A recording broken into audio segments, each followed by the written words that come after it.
Breaking news sa katatapos na laban ni Beryl Ortiz versus Sergey Bohatiuk. Nangyari po ito sa Mandalay Bay Event Center sa Las Vegas. Bumagsak agad si Beryl Ortiz sa round 1 pero sinabi ng referee na dulas si Beryl Ortiz. Pero nireview ang laban at nakita sa replay, nakita na may tumamang suntok kay Beryl Ortiz bago bumagsak. Kaya official na dineklarang knockdown. Pwede na pala ito mangyari ngayon mga tol kahit sinabi ng referee na nadulas ka lang. Pero kung titignan ang replay at may tumamang suntok, pwede palang palitan yon at gawing knockdown. So nagpatuloy ang laban ni Beryl Ortiz. Round 1 pa lang bumagsak na siya. Pagdating ng round 2, round 3, round 4, round 5, round 6, and round 7, magandang pinakita ni Beryl Ortiz. Talagang bumawi siya sa mga puntos at power shot. Yun nga lang mga tol hindi niya mapatumba si Sergey Bohatiuk dahil matigas din. Kahit itodo ni Beryl Ortiz ang lakas niya, hindi pa rin niya mapabagsak si Bohatiuk. Matigas din itong kalaban niya sa 154 pound super welterweight. So dedepensahan dito ni Bohatiuk ang kanyang WBC interim belt.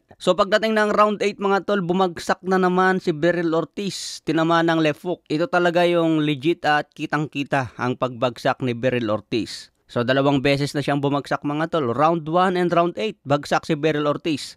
Pero nakabangon si Ortiz at pinagpatuloy niya ang laban hanggang 10, 11, and 12. So bumawi na naman ng puntos si Beryl Ortiz. Kahit anong gawin ni Ortiz mga tol, hindi niya mapabagsak itong si Sergey Bohatiuk. Talagang matigas. So dahil natapos ang laban nila hanggang 12 rounds, umabot ito sa decision. So ang score ng isang Corrado, 113-113 tabla. Ang score naman ng dalawang judge parehas, 114-112. Kaya nakuha ni Beryl Ortiz ang panalo via majority decision. So parang nabaliwala yung dalawang knockdown ni Beryl Ortiz dahil bumawi siya sa mga round na hindi siya bumagsak. So maraming fans ang nagsasabi na daya ang panalo ni Beryl Ortiz.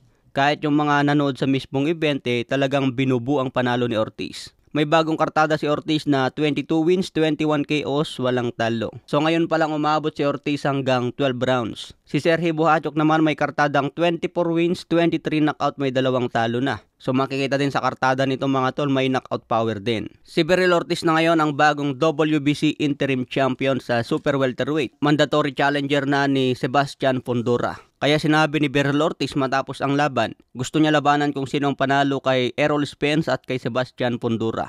Pero ayon sa latest interview ni Turki Alalshik, gusto niya ipalaban si Beryl Ortiz kay Terence Bud Crawford. So ano sa tingin niyo mga tol, kaya na ba ni Beryl Ortiz si Terence Bud Crawford? Base sa naging laban ni Ortiz dito sa 154, parang naiwan yung lakas niya sa welterweight division. Kasi sa 147 pounds talagang ramdam ng kalaban yung lakas ni Ortiz. Pero dito sa 154 pounds nagbago.